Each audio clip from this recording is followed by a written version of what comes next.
We're here with Jamie Pruitt, Service Manager of Titusville Service and Tire in Tacoma, Washington. Good morning, Jamie. How are you? I'm good. And yourself? I'm great. Good. It's Monday, it's sunny. What more do you ask for? Yeah. So we want to talk to you just about being a woman in the automotive industry today. Okay. And so the first question I have for you is, how long have you been in the automotive industry? I am going on year 25, not to date myself, but yeah, I started when I was 19, and 25 years later, here I am. Okay. And what did you do before you became a service advisor? Yeah. I started with the Olympic Boat Center as their part-time receptionist, worked my way into the service department via their warranty, and then started riding service for them, and then worked my way through Olympic, and then decided to leave and to try a career in the automotive industry. Okay. So why don't you expand on that just a little bit on your Olympic Boat Center, because I know you started out as one thing and turned into something else, and it was kind of an interesting path. Right. So I started as a part-time receptionist, and it was very seasonal. And they decided they were going to lay me off, and the gentleman that wrote service never filed. So they had this huge filing cabinet, and all the way to the ceiling was stacked with comparators. So I was like, why don't you let me clean up out in service and kind of purge and redo their system?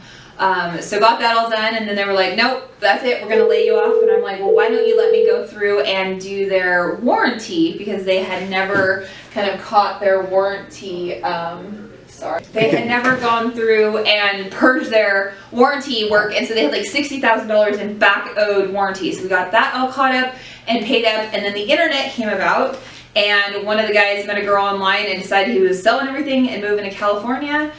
And they were like, well, do you want to try it? And I'm like, sure. And they're like, we don't know, you're a girl. And I'm like, let me try. I already know how to do it. I've been, kind of filling in, and sure enough, I became their top service writer. We kind of reformed how they did service through the whole company because I didn't want to be seasonal, so I would save everybody's warranty work and do it in the winter. So yeah, I kind of reformed their whole structure. And then I left there when I got pregnant with my daughter and took a couple years off, and then decided to go back one day and answered an ad in the newspaper and started that following Monday. And that was, quite a few years ago. I think you're 16 years ago now. Yeah.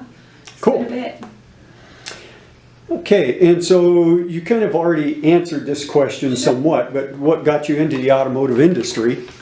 It was a necessity. Olympic Boat Center had kind of closed down. They were restructuring and going more into like the yacht center part of it, and closed some of their other stores. I've always was curious about the automotive industry. I've always loved cars, kind of grew up the boy of my family, and did a lot of wrenching with my dad, who built custom hot rods, and decided I'd give the automotive industry a try. Everybody thought it was crazy. They called it swimming with the sharks, but I was like, I can make it work. Yeah. And so that kind of segues into this next question. Have you always had a passion for cars? Yeah, I grew up on a farm for all things mechanical, really. So tractors, farm equipment, cars, and then I kind of fell in love with driving and speed. Had a race car for a while, and I've always loved mechanical things, and cars were kind of a way to allow that passion to grow and be customized. Cool.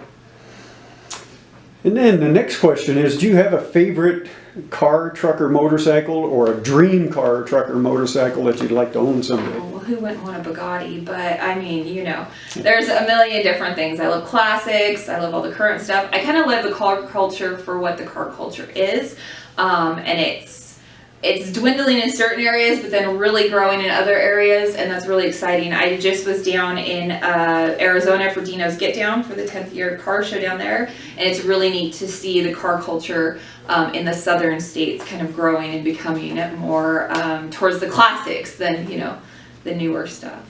Cool.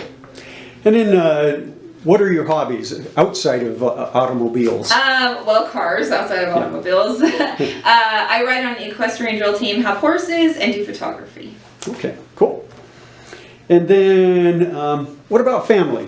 I have a daughter. She hates cars. I don't know. She's not mine. I told her the gypsies brought her.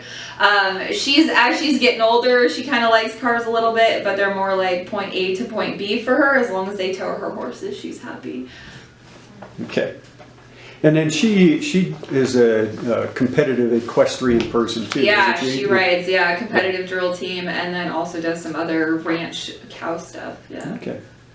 And then the last question I have for you is, what advice can you give to women interested in pursuing an automotive career? Just do it. Be the best you can be, and don't let the intimidation factor of it's a man's world kind of limit you. There's been so many changes. When I started in this years ago, I was always the only girl at meetings. I was the only girl at, big seminars, and it was really, really limited. And now it's fun to go to meetings and have 5 or 10 and have service managers and have women who own mechanic, car repair shops, and who are hiring women and female technicians. And so it's very exciting to see the industry change. Cool. All right. Well, thank you so much for your time, Jamie. Thanks for having me. And really appreciate your support of the industry and especially automotive apprenticeship. Absolutely. Thank you.